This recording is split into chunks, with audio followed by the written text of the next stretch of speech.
All right, good evening. Hope everybody's doing well. Appreciate everybody's making time. I've got 5:30, so we'll jump in and get started.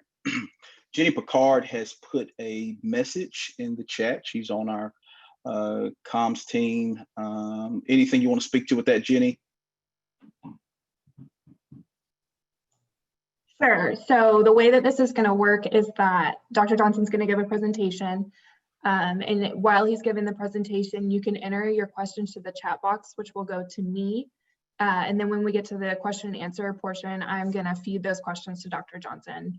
Our process is there are a lot of people on this call and we want to keep it quiet and organized. So just send your questions to me in the chat box.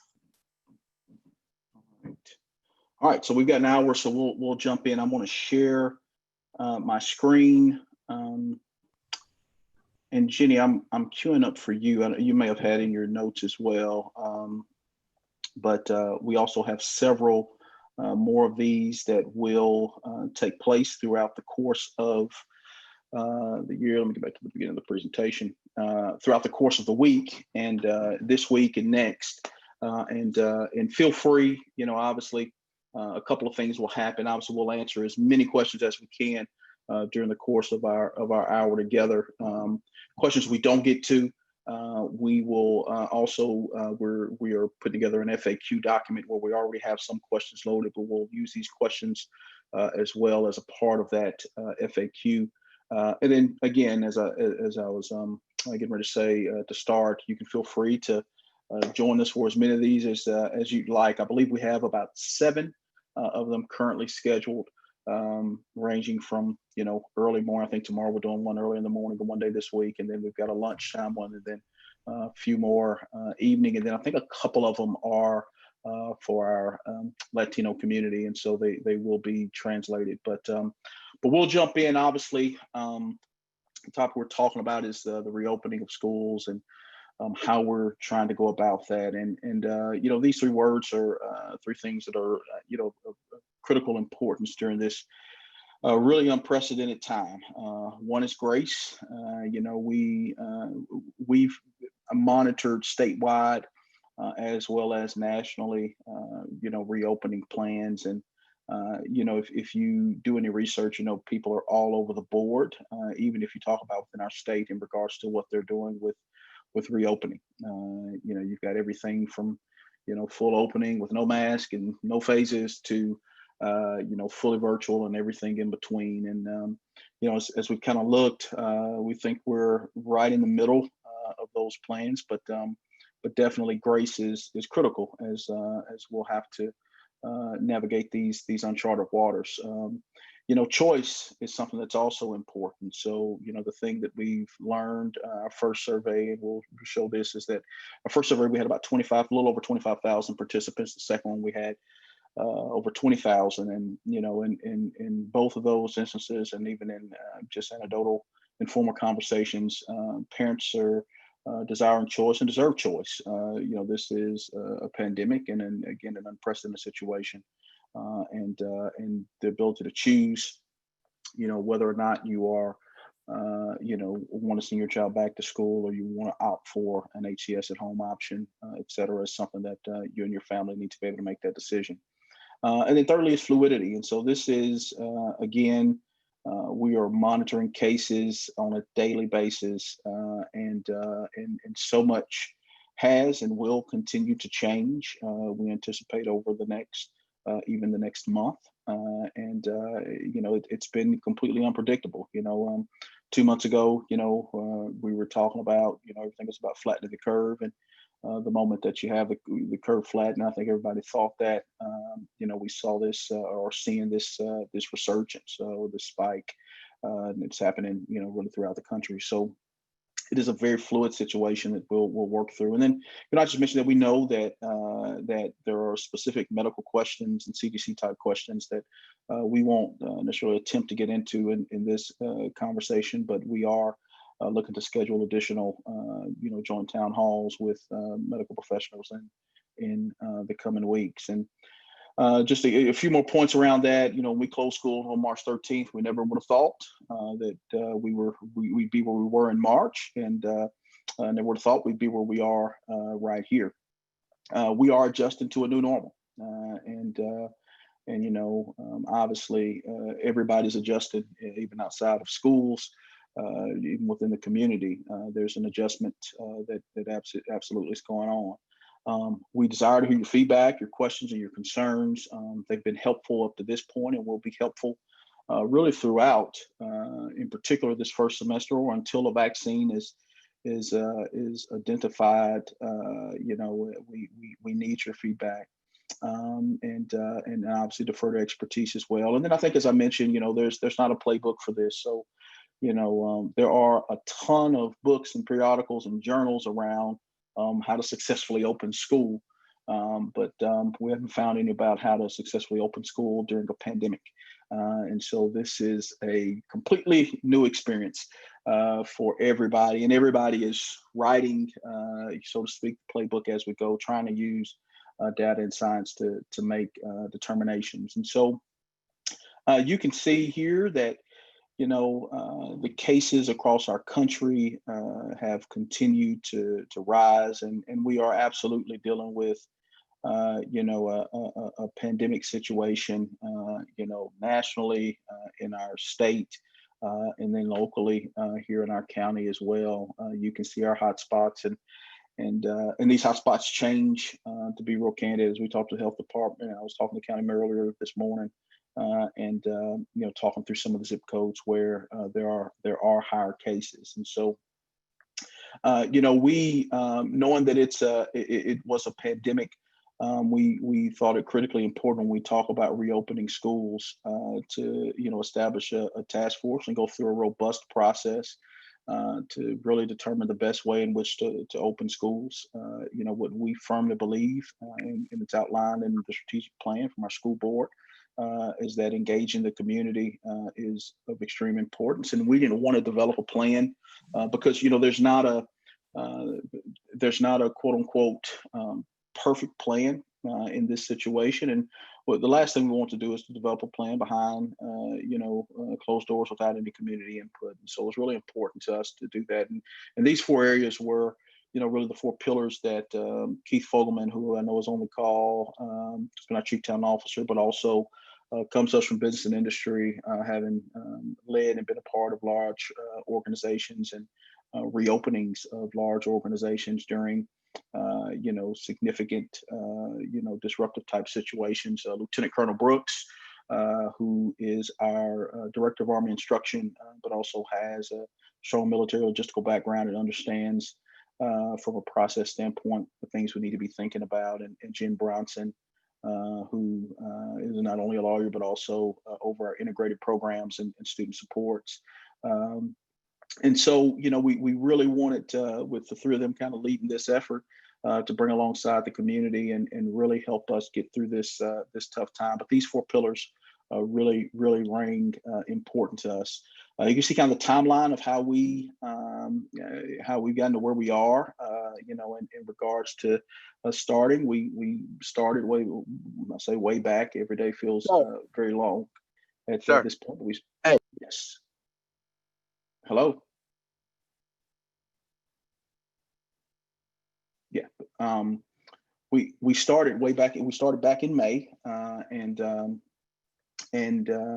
where we are right now. So you kind of see the timeline, and I won't belabor the point with that. Our reentry or reopening plan is segmented, and so you can see the areas: health and safety plan, academic, whole child support, operations, communication, and then there's a piece in there for professional development training and reopening culture. And when we talk about what we're asking our community and teachers and leaders to think about, and staff members, we know it is an adjustment, and so their professional learning piece is true. And the other piece of this reopening plan is it's not a play-by-play for what we're going to do. It's we were in a fluid situation where things are consistently changing. What the plan is a framework and a guide. There's also a requirement at the state level to have a continuous learning plan in place. The state board is requiring that of school systems. But what it is not is, a how-to document or set in stone or school or child specific operation manual. And and in particular with the second bullet, the thing I'd speak to is, we've got some gating criteria, which I'll get into, that we work with medical professionals on a little bit, or a lot, but that gives a little bit of clarity. But the reality is, we could get in a place where, absent the gating criteria, we have to make a decision separate and apart for that. That's for the betterment of the community. So just know that, again, there's a lot of fluidity even within that. I spoke a little bit about stakeholder feedback. You can see kind of the breakdown here. Most of our feedback did come from many of what we have online, which are parents. Over 75% of that feedback came from parents. But again, we had phenomenal engagement. On average, when we put surveys out, we get between 3,000 and 5,000 respondents, which hovers around 10% of our population, which is about what you get in surveys. Research shows, but we really have had phenomenal engagement and input really throughout this. And then, as we started to really gauge, people from the first survey to the second survey, we saw there was, pretty consistently, this, I'm not quite sure. We saw the yeses increase somewhat. We saw the no's increase somewhat as well. So, going from survey 1 to survey 2, we think people are getting a little clearer on what they're doing. But I promise you, 2 weeks from now, when we release a survey, the numbers will look different than even they looked in survey 1 to survey 2, because, as cases, shift and change, hopefully on a downward trend, because we've been going up here for the last couple of weeks. We can be, parents are able to make, better informed decisions and feel more certain. And so, in dealing with the phasing and gating criteria just a little bit, what we've shared in our plan is that there are 4 phases. And I always have to remind myself it's kind of backwards to forward. Phase 4 being that, very little, if any, mitigation is required on campus and all schools are open. Phase 3 means there's some limited spread in maybe an individual school or individual pockets of schools, and we're able to close those campuses, work with the health department on contact tracing, and use their guidance to determine when we need to or potentially able to reopen those campuses.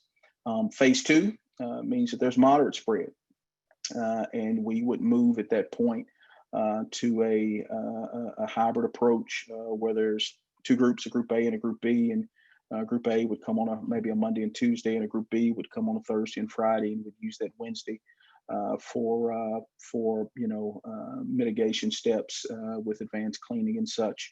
The thing I want to be clear about in talking about phase 2, we're still talking about 5 days of learning. But for instance, with Group A, if they're only in school Monday and Tuesday, that Wednesday, Thursday, Friday would be online, and then vice versa for Group B, that Monday, Tuesday, Wednesday would be online, and Thursday and Friday would be in person. And then phase 1 is obviously all schools are closed, and we would be in remote learning.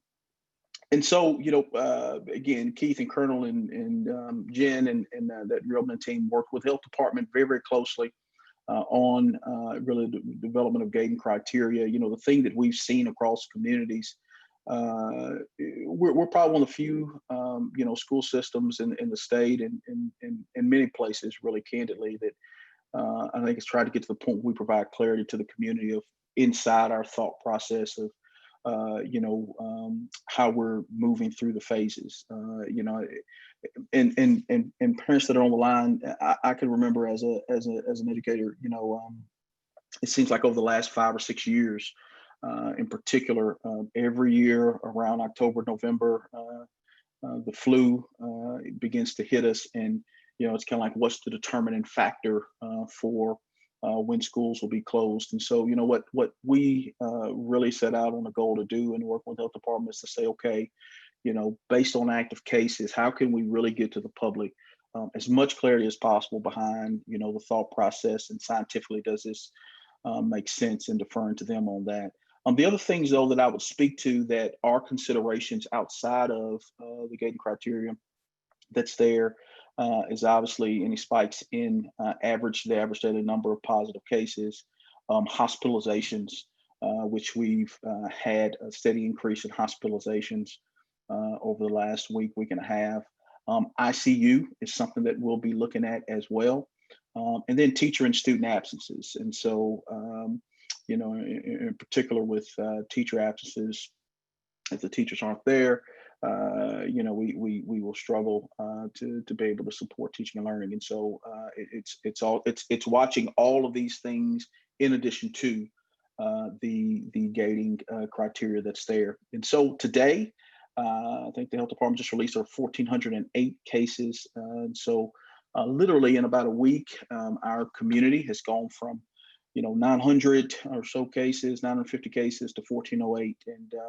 And again, I think it's a moment in time, even outside of school reopening, everything else, to really talk about those practices that health officials have shared are critically important. The distancing, the wearing of masks, the washing of hands, I think are really important for us as a larger community. And then I think we just sent a communication out. When we started in the presentation of this, it's a couple of weeks ago now. We were, on the lower part of phase 3, and active cases. We were quickly approaching phase 2, and on the cusp of transitioning to phase 2. And so, obviously, we want that trend to be going the other way. But you can just see from the key there that the average number of daily positive cases, as well as the average number of hospitalizations, have continued to increase, and is of grave concern to us. Specifically in regards to health and safety, as we look at national expertise, they say that, when an asymptomatic person, comes in contact with an uninfected person and there's not the wearing of mask, that there's a very high chance of transmission. And then you can see how that reduces down all the way to low and very low, if we're taking those practices. And so, based on that information, what you'll be hearing more about is just us encouraging, our parents, our community to be a part of a pledge that keeps our community and obviously our schools safe. And, we're going to really ask the parents help us with, if a child is sick, to keep them at home, to monitor the temperature daily. There will be more information in the next couple of weeks about some expectation that we have in regards to a daily monitoring that we ask parents to be a part of, avoiding getting too close to each other, face coverings, and washing hands and sanitizing surfaces, or just some steps that we ask our community to pledge to, and our parents that have students in our district. A lot of conversation about face covering in phase 2 and 3. Obviously in phase 2, I remind you that we would be on a hybrid approach where there's an A and B group, and then phase 3 we'd have limited number of schools with cases in which we may have to close them. We know right now we're on a face mask requirement as a county that's effective through August into September. And we're extremely mindful of this and the importance of us working through this as we go. From an academic standpoint, kind of the same you see phase 4 to 1. If you kind of think about it in the other direction, all schools are open, and you see what's happening in phase 3, 2, and 1. The other thing that, again, we heard from surveys was that choice was really important. There were parents that desired to have their children at home, and we wanted to do an even better job of ensuring that our at-home approach to virtual learning was stronger than it was coming out of the spring. In addition to that, we also have a virtual school that has been around and been available that we want to continue to make available.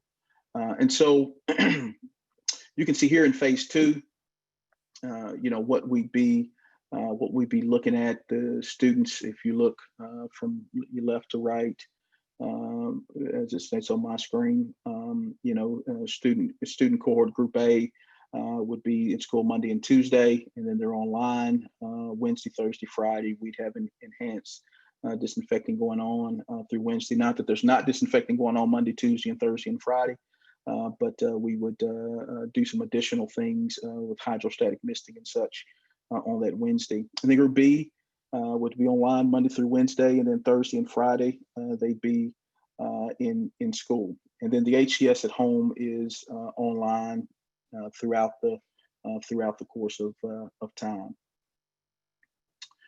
And so again, pointing you to the data here, 32.1% in our second survey said that that HCS at home was of interest to them. And again, obviously, this was a survey from a week and a half or two ago, I think, when it closed.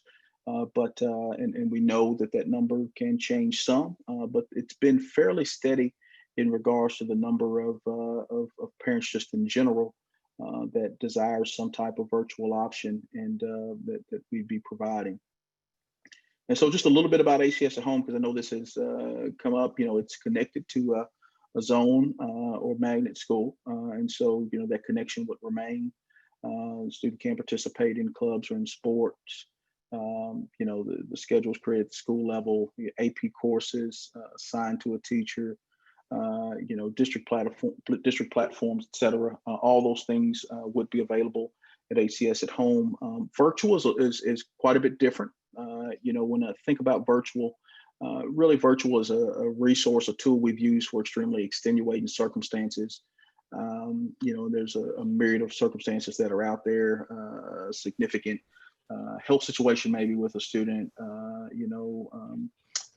be a significant family situation or something that's come about that forces students to look at that option. But HCS at home does provide an opportunity to remain connected with the school that the student is in, as we work through this pandemic. One of the other things that we heard from parents, and again, this was feedback that we received from the spring, is just the frustration, the challenge with all of the different sign-on platforms and keeping up with all the usernames and the passwords and such. And so we are instituting a single sign-on ClassLink, which with that one password and one username, once the student logs on, the student will be automatically logged into everything that they have. And it comes up on the screen almost like an app.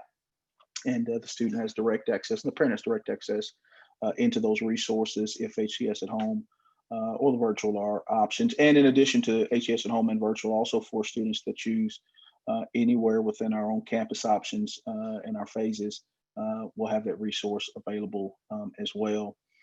Just some additional general reopening information, and then we want to definitely open it up for question. This is a fluid situation, and data will ultimately drive what we're doing. We're working on advanced cleaning for high touch areas, disinfection and misting. We actually will have a third party that will support us in coming on Wednesday. We're also additionally looking at what we do during our day shifts normally, and I've tried to share with the public just in full disclosure that from a operations standpoint, it will absolutely be more costly for us to operate just from the standpoint of some of the things we'll have to do with disinfecting and such. But we are also looking at our day shifts in particular, specifically, and what we do and provide for day shifts in regards to providing more personnel to support, restrooms with cleaning and, soap dispensers, hand sanitizer dispensers, disinfecting of high touch areas, et cetera. We're currently working on processes and procedures for any positive cases or symptomatic students, and following CDC guidance for contact tracing. We know this is an area that's really important to parents.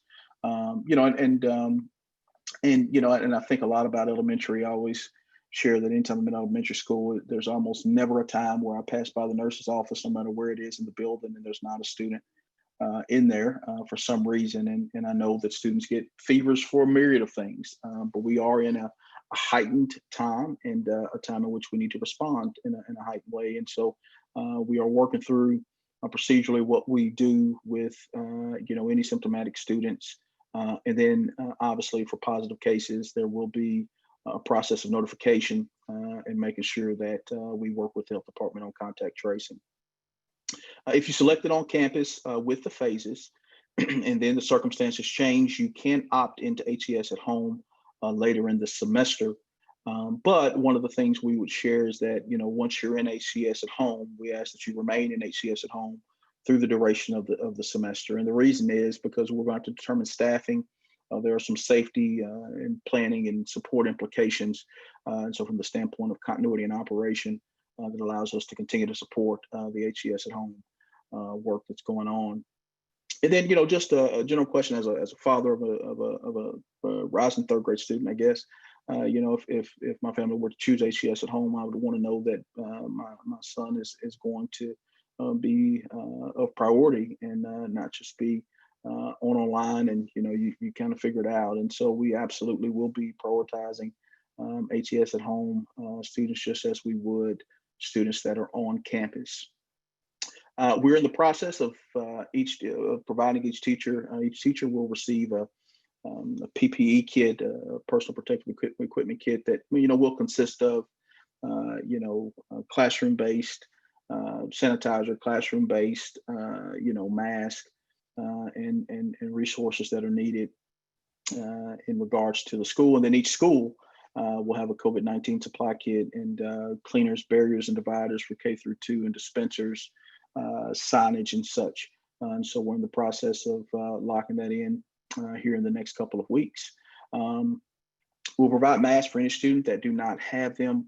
As it stands, August 12th through 14th, we will use as orientation focused for families, and definitely working through that. Just a reminder about the dates that we've set. Obviously, we open on July 8th.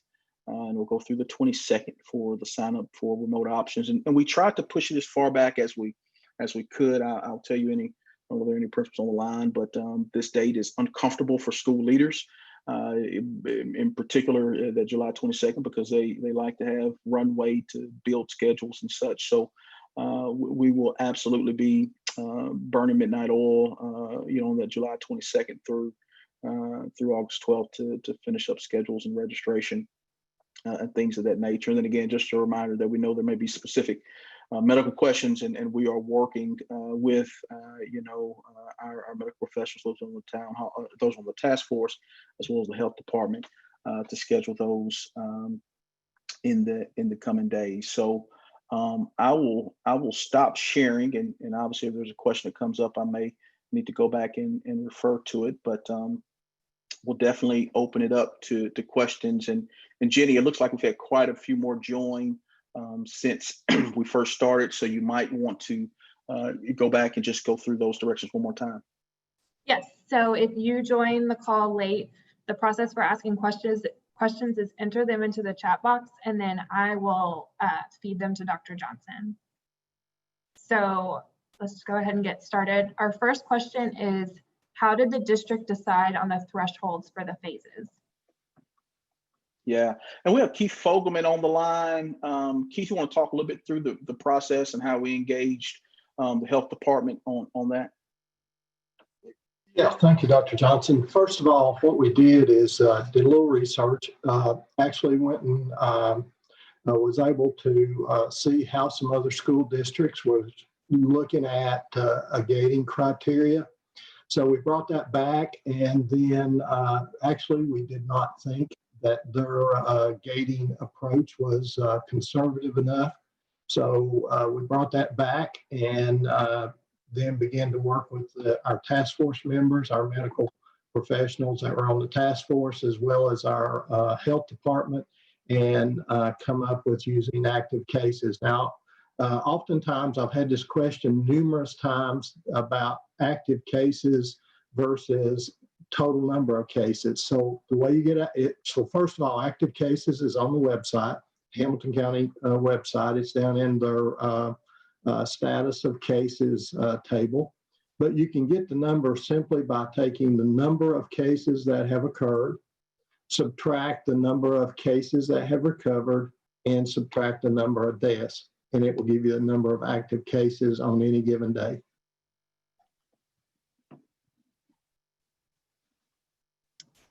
Okay, so since we're talking about the gating criteria, we have a couple questions about the phases. So the questions are, how often will we be changing phases?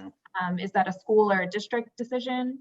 And also, how are we going to communicate those changes to families? Yeah. So that's a great question. And Jenny, do you have who that question came from? I'll have to scroll way That's back. okay. Don't worry with scrolling. Here's what I would ask you, because we're literally in the process right now of we were talking about that actually today. And I would ask you a favor of putting in the chat box, if you would, just feedback around transition. So what we know is a challenge, and what we don't want to be in the business of doing is every week we're flip-flopping but we know that just doesn't work for families and households and planning. And so the impetus really for us even starting the communication that went out here a little while ago was to begin to give some leeway to say, okay, as a parent, I need to begin thinking, because phase 2 could be coming, and we're not saying it is, but phase 2 could be coming, because we're approaching that threshold as a community, to give parents plenty of leeway to plan throughout the process. But what I would like to hear, and just put in the chat box for feedback, because these are some of the details that we really want to defer to you all to help us with, is bi-weekly versus monthly. Which one would create the most challenge for you, or which one would you prefer? And we'll kind of put an eye on those and take that into consideration as we're thinking through the criteria. Now, let me be clear that the kind of other piece that is involved here is, if we have a spike that just takes us into a completely different realm, then we're probably going to give some leeway to say, hey, we might be a few days out here to give parents a little chance to plan, but we are going to move to a phase 1, because we just have to. Our cases have just spiked out of control. And so just know that even as we work through that, we still want to leave ourselves enough flexibility to be able to respond to what the numbers are telling us. But I would love your feedback on that. So our next question is, how will childcare work when we're in a hybrid learning schedule? How will childcare work in a hybrid learning? Justin Robertson on the phone. You want to talk a little bit through childcare and some of our conversation around childcare? Sure. So we've heard this question quite a bit from the community, and especially from our teachers. And so what we're doing is trying to stand up 10 locations across the county that would be available first to our teachers, and then as spots are available for the general public. We're pretty close to releasing those locations. They would run just like our summer childcare does, from 6 in the morning until 6 at night. And of course, we'd also be following the same guidelines in terms of social distancing and wearing masks like we have this summer. But we should, in the next 2 days, be able to release the name of the sites. And again, there'll be 10 of them, and they'll be spread out across different learning communities. I think we have at least 2 sites in each learning community. One thing we're also doing, Dr. Johnson, if I may add, and Kate Skonberg is on the line, we are working we meet 2 times a week with our community partners who offer this service as well, above and beyond the school system. So we have been talking on a weekly basis about other providers outside the school system that could also keep a cadence of scheduling support for childcare outside of the school system, Boys and Girls Clubs, our rec centers, things like that. So I just want to add that to the comment as well, Dr. Johnson. Thank you. So as our families are navigating the different choices, we've had a couple people ask, Dr. Johnson, since you are a parent in the district, what are you planning to choose for your son? He's my son's going to school. He's going to school. My wife said he can't be at home anymore, and so so here's just the way I look at it. We've tried to do a pretty good job now, and I'll let you in on just in full disclosure, my thinking around it. as we got to the point of realizing that masks were something that were going to be a reality, because I get it. I've got an 8-year-old. What I've done personally is, I've tried to work more intentional with him, in particular over the last week, of really making sure, okay, let's get the mask on. And obviously it's become more of a mandate now. But then really talking to him, beginning to talk to him about, hey, hey, we got to start wearing this mask, man, because, school's getting ready to start. And when school starts, you're going to school, and you need to get used to it. I need to get you acclimated to it. And I want to be clear, like, I'm not making him walk around the house with a mask all day long. But as we go places and such, I'm absolutely having them put on a mask. But I will tell you, as a family, obviously, everybody, I think, is, I have to take some pause because of what's been recommended, and we definitely done that. But I also know that we do go places, and for me, and again, it's just how I was raised a little bit. If we're gonna load up a baseball bag and go to a ball field, we're going to go to school, and that's just where things are with my son. So, and I hope parents take solace in knowing, like, again, I have a child that's in the system, and I want my child to be safe. And I know the burden of that, not just as a superintendent, but also as a father. And so we're going to do everything in our power to keep children safe, to keep our teachers safe, to keep our leaders safe, but then to also make sure that, we get to our core business of teaching and learning. Once we move beyond the safety aspect, I want to make sure my student is prepared, my child's prepared academically. So he will be returning to school. I'm sorry to the teachers and principal coming back. The next question is, the district shared an example of HCS at home for the day. Will that be the same expectation for the 3 remote learning days if we're in phase 2? Yeah, it'll be very similar. And I think you raise a really good question of something that we can work to communicate out in regards to phase 2, and really putting a finer point on, if I'm A group, what Wednesday, Thursday, and Friday consist of, and vice versa if I'm B group. So yes, that day would look pretty similar. And I'm glad we're talking through that, because I think one of the messages I heard is that Wednesday was going to be an off day, and that is absolutely not. Neely's with a big head, not no. That's absolutely not so the case. So yes, it will look very similar to the HCS at home day, and we'll put a finer point on that as we push information out. We've had a lot of questions about school specific details and getting those details before the deadline for signing up for HCS at home. So are principals planning to host Zooms to answer questions about specifics of their school? Yeah, so I think you raised a great question. We literally, right before this call started, we were with our teacher cabinet and spent an hour with them on a call, giving feedback, and they were giving us feedback. And one of the things that one of the teachers shared, I believe, North Hamilton Elementary, Ms. Jackie Howe, she said that she hosted a Zoom with her teachers and her students for the grade level, with each family as they saw fit or desired to be a part of, and she was just speaking to in the chat how much that helped to bring clarity and calm, if you will, to kind of what to expect. And so we're going to be highlighting that practice. I was talking to Neely about this. We'll be highlighting that practice with other principals, and asking that our principals. We've done some work with asking our principals to engage deeper. That's an example that we want to elevate, because I, and I said jokingly with them, who parents really care about is who's teaching my child, and then they're closest to who's teaching my child. The next closest is the school administrator, and then obviously as the district, that people feel like we're so many layers removed, even though we do try to engage. So we know the importance of that school level communication is something we'll be elevating. Neely, anything to add to that? So I just added it to the slide deck for tomorrow's meeting. It's on the agenda for tomorrow. Yeah. One of the main reasons, I'll just say this, Dr. Johnson, if you look at a lot of the plans that are coming out across the state, there are only 2 options, virtual or in person.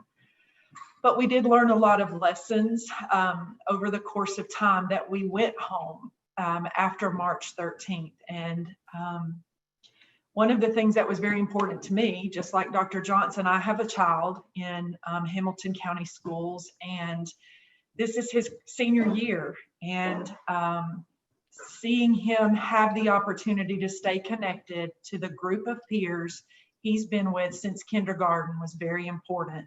We've put 13 years worth of community into our schools, from elementary all the way through high school. There are friends that we're connected with as a family that started kindergarten with us. So as we thought through what you were telling us you wanted, we felt like we were hearing parents say, we don't want to lose touch with our home school. Our parents, the ability to drive up and speak to someone that I know, that I've been connected to for the years I've been at Middle Valley or Red Bank or Nolan or Battle, whatever school I'm connected with, I know that secretary and she knows me. I know this person. I know how the car line works.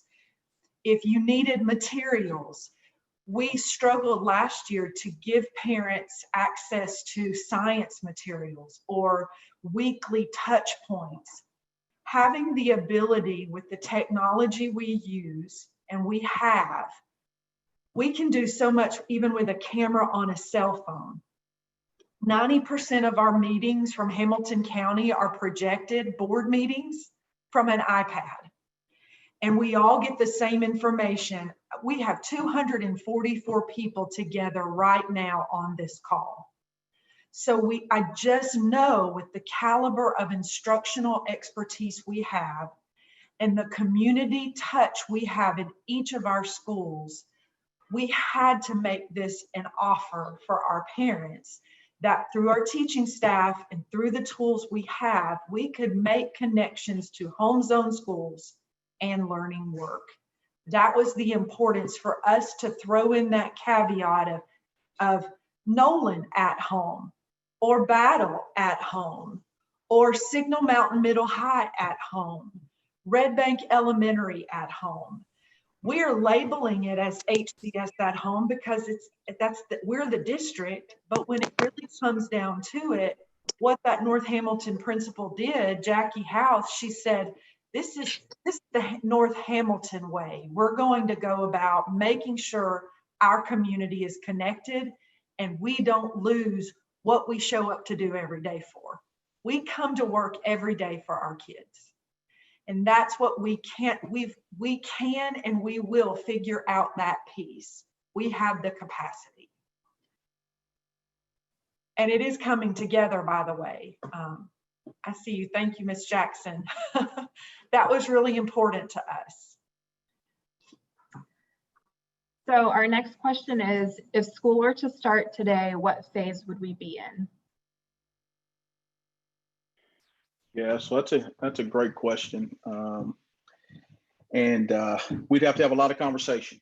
So what we sent today literally was that we're really approaching phase 2, and what we don't want to do is we don't want to say we're opening the doors at phase 3, and then I think as we spoke to earlier, say, oh my God, we're now at 1,800 cases or 1,900 cases or 2,000 cases, and we need to pivot to phase 2, right off the bat. So if you ask me right now today, it's phase 3 based on our numbers and our data, but we are very quickly as a community approaching phase 2, and that's something that I think we have to be extremely mindful of, and also know that we're looking at hospitalizations and ICU, et cetera, as we factor in that decision. Our next question is, if students are at their desks and socially distanced, can they remove their masks? Yeah, so here's being at your desk doesn't, so I think you asked a 2-part question there. If they're at their desk and they're socially distanced, being at your desk is not going to mean that you're socially distanced. What we've talked to school leaders about, and we'll continue to talk to teachers and leaders about, is creating opportunities for students to be able to take their mask off. Now, here's what we know. What we know, again, I'll go back to the data that I showed. We know that, as of a couple of weeks ago, about 30% of our community said, hey, I don't feel real good. I want to do an online option. I don't feel great about the on-campus option. And so, if those numbers stay the way they are, we inevitably will be able to create more space for distancing and such in the classroom. I don't know that it'll be at a place where we're going to be truly socially distanced to be able to come out of mass. I don't see that as a extremely viable option, but absolutely creating opportunities for students to come out of their mask. It's going to be extremely important. I mean, some of this is going to be a common sense conversation, and we're asking our teachers and leaders to leverage that common sense as we navigate these waters. So, even as an adult, having a mask on all day is extremely difficult, and we know that. And so it's important, I think, for parents that you begin to prepare your students for this, but then also that we're mindful. I don't know, Keith, you have anything you want to add to that, just as we're having a conversation with task force around it? No, one of the, we had a lot of debate around phase 3 mask. And the reason we went that direction from a task force perspective was really one of our focus. And as we told the board back on July 2nd, is we want to stay in school. And one of the ways we believe that we can stay in school is by having our students, our staff wear masks. So that was really a big driver, is we want to try to stay in school. We want to try to stay in our phases. So that was a driver in one of the task force recommendations. Keith, I'll only add, while we wait on Dr. Johnson to rejoin us here, that we are in the second day of our Summer Reach Early Entry program at 25 sites across the district for grades K-8, which would actually be rising first graders to rising ninth graders. And we had a debrief call with all 25 site directors on yesterday after the first day. And without exception, they said that the one thing was that the children were wearing masks and they were all tolerating them very well. That essentially 100% of the children, even from the youngest to the 5-6-year-olds to our 13-14-year-olds, showed up in mask. Their parents obviously had talked to them about the mask and the mask wearing.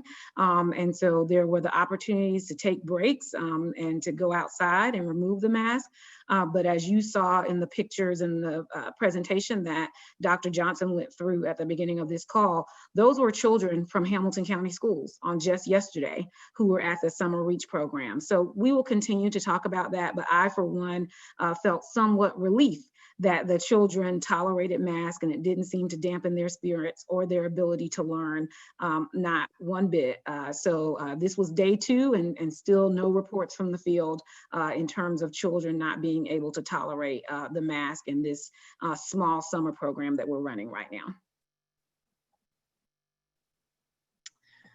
Okay, our next question is, what are the cleaning protocols being put in place to keep schools safe for students and staff? Justin or Keith, you want to? Justin, probably take a little bit of. Yes, sir. So on top of what we typically have been doing, and our current vendor is ABM, and what we did a couple of weeks ago is we put out a new RFP basically to add a layer of disinfecting. People that are responding to that RFP, it's due back tomorrow at 2. We've had probably 4 or 5 different vendors that have reached out with questions, which would indicate that they're probably going to respond to it. Basically, what is in that RFP is we're requesting a vendor to come in during the school day when kids are there and wipe down or disinfect all high touch areas at least 3 times a day. That would include doorknobs, restrooms, water fountains, and also student desks and areas within the classroom. So we're expecting to get responses back from that RFP tomorrow at 2. It'll be a quick turnaround, but you're essentially, for our smaller schools, I'll use an Alpine Crest, it's one of our smaller schools. It'll probably be a single person in that building on top of the ABM employee that's already there. and their sole job is to go around and to disinfect high touch areas, including student desks, at least 3 times a day. For our larger schools, it's obviously going to be more than one person, but we're expecting to get responses back from that RFP tomorrow, and hopefully we'll have a secondary vendor that's coming in to provide that service every day that kids are in schools. Our next question is, how will students be protected in a self-contained special needs class if they are unable to wear a mask all day? Will they have dividers, or will staff be wearing special gear or clothes? Yeah, I see a couple head nods from Neely and Justin. So for sake of you hearing from me too much, I'll let any of them chime in, but just know that's something we've been talking about. Hey, Dr. Johnson, I'm on. Awesome. Garfield, Garfield, speak go to ahead. it. Absolutely. Yeah, so all of the above, actually. And just as Dr. Towns alluded to earlier, you would be amazed. We had, our intensive student support students came in with masks, and, I went and visited some sites, and what we realized quickly is they were the students who wanted to keep the mask on. So we were definitely pleasantly surprised that we didn't have that issue. Now, I'm not saying that's going to be the norm, and we may not have those issues, but we'll continue to work with those students. As far as dividers, we are currently ordering dividers. We're currently ordering protective equipment, masks. So yes, those teachers will get that equipment. It has already been ordered, as a matter of fact. So we're just really getting the numbers together and getting that ordered. I believe I answered the question. Was there another question, Dr. Johnson? I think that's it, Garfield. But the only thing I would add to it is we're ordering dividers for all K-2 classrooms. So it's not just for exceptional students with exceptional needs, and also some face masks for young elementary teachers and our speech and language pathologists. Those teachers that kids need to be able to see their mouth and their face and pronunciation and things like that. So there are additional PPE kits that are going to some of our specialized and lower grade teachers.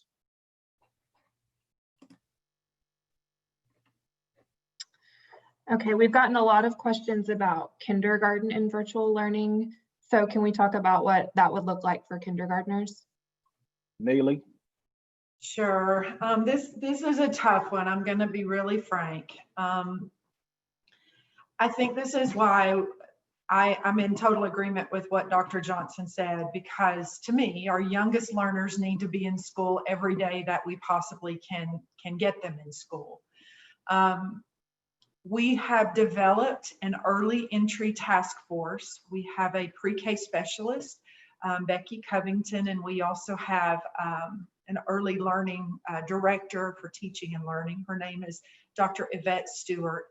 And we are talking through our options and the way we work through options for kindergarten students. The state has given us just a little bit of leeway for kindergartners as far as how much intensive engagement time is necessary. It's different for kindergarten than it is for grades 1 through 12. We've had many conversations about the best way to navigate our early learners and our young learners. We had pre-K that still engaged students last year, or this last school year, from March 13th on. But we are looking right now at the possibility of what modifications we could put in place, even with scheduling, that might be very specific just to kindergarten. We're also looking at ways we can build out our tools and our resources through our learning platform, Canvas, where we use video modules, where we use engaging interactive links or tools.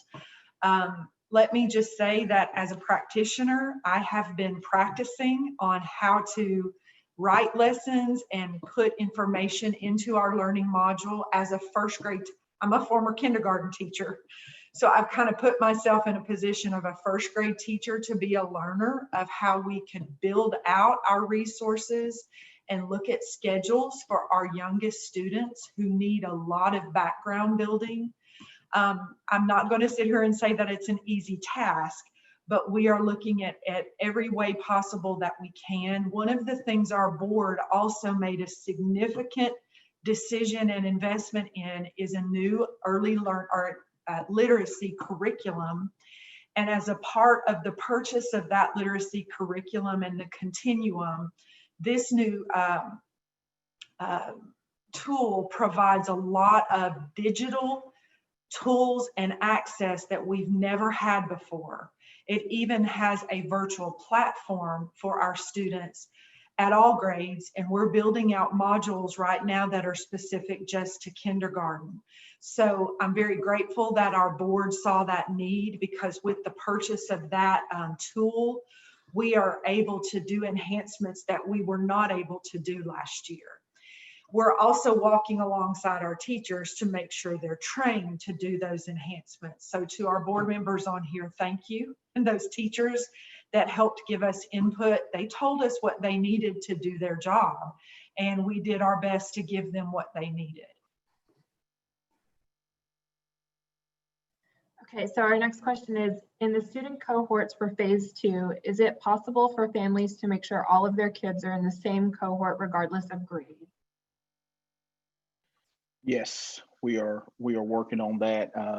And principals are keenly aware and actually are setting up the structure so that that's the case. So absolutely. I would just add to that question and to Dr. Johnson's statement that we are trying to, one of the guiding principles you saw on an early screen was grace. And we know that although we have great systems, there are going to be loopholes where we might miss a family dynamic. And so we have really encouraged our schools to be very flexible within the first 2 weeks of opening, that if families need an accommodation because we may have missed a little tweak with our AB schedules, we will definitely work with families to make that accommodation as needed. We're doing everything we can on the front end, but we're also, all of us are operating with that grace protocol principle. Our next question is, will parents find out ahead of August 12th how many of their children's classmates will be in HCS at home with them? I don't know that we've thought necessarily about that, but that's something that we can probably do without any issue.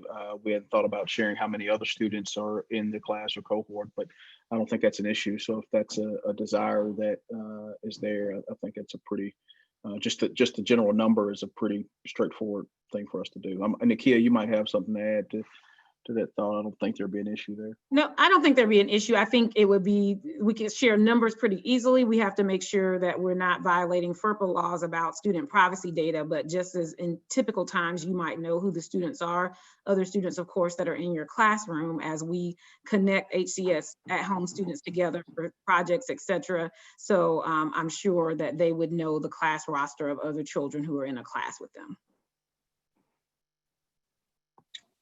Okay, I think we have time for 2 quick questions. We've received a lot of questions during this, and if your question was not answered, I'm going to put an email address in the chat box at the end of the call that you can send your questions to. We've set up an email inbox just for reopening questions, and we have a team ready to answer your questions. So our second to last question is, what does the orientation in August look like? Is it an in-person parent and child event?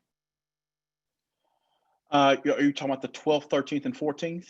I guess is what's being referred to. So what we've discussed is one of the days being an A day, one of the days being a B day, and one of the days being a virtual day. And the thought behind that is it would give everybody that's doing at home, and even the HS at home, which I'll get to in a minute, but it would give us a chance to work through or go through each of our phases, just about, with the exception of, well, each of our phases. And then we'd start that next week in whatever phase we're in at that particular point. So it'd give us phase 2 is without doubt the most difficult phase for us. And from a scheduling standpoint and maneuvering and figuring out. And so it give everybody a chance to get acclimated to what group am I in? What does this look like if we have to be in a phase 2 at some point, which, frankly, it's highly likely that we will be. in phase 2 at some point during the course of the year. And so that would be the thought: an A day, a B day, and then a virtual day. And also on that virtual day, it would also give schools an opportunity to do touch points with HES at home students, as well as our students that are in that in the on-campus courses, to get acclimated to what that online learning looks like. Okay, and this is our last question for today. I just want to remind everyone that this is the first of many town halls, so you can tune into them. The schedule is on our website. And the last question is, are there any suggestions for resources for parents that both work during the week in regards to having their child at home various days? So I guess I'll just answer the entire question without trying to part it from my thought. So I think there's two different trains of thought. One is if you're choosing HCS at home, what resources are there? But then also if you choose the on-campus and we're in a phase 2, what resources are there? So actually Neely and Nikki and I were talking on text, and also with Jill Levine, our Chief of Innovation and Choice, she's on here. But one of the things we will be doing is providing parents with some resources. You can probably expect a YouTube channel of sorts to be stood up that helps parents with not just pointing to resources, but also modeling some things, because we do again recognize that probably 25-30% of our parents are going to choose an HCS at home type of option for some period of time. And so we are actively in that conversation. And just know that we're not in that conversation alone. We were on a call today with Metro Shelby County, parts of Montgomery County, and Trousdale County, in a group that we're in, and we're kind of talking through the same thing. So there will be some specifics, not just around the resources, because we kind of already have the resources, there, but also how to use the resources is something that we want to provide to parents. So that will be coming. So I would just add, Jenny, I know as we close out, I know Jenny's put the town hall schedule there. I know there are so many questions, that are still to be answered. We are absolutely doing our very best. I promise you. I hate to share this screen again, but I just am, because I think that it is really, really important that we don't miss this, and it really is. I'm almost there. It's this, it's that we have grace with one another. We know we're going to have grace with parents. We know that, as parents, you're trying to make the very best decision for your child, and it's uncertainty and a lot of implications from that standpoint. We hope that you value the level of choice that we're trying to provide, and bear with us, because this is a very fluid process. Again, on last week, before last, we had 950 cases, and we're at 1,400 now, and so we are actively in a situation that's extremely fluid. So again, you can send questions to reopening@hcd.org, and please continue to log in and stay engaged, and we appreciate you making time this evening.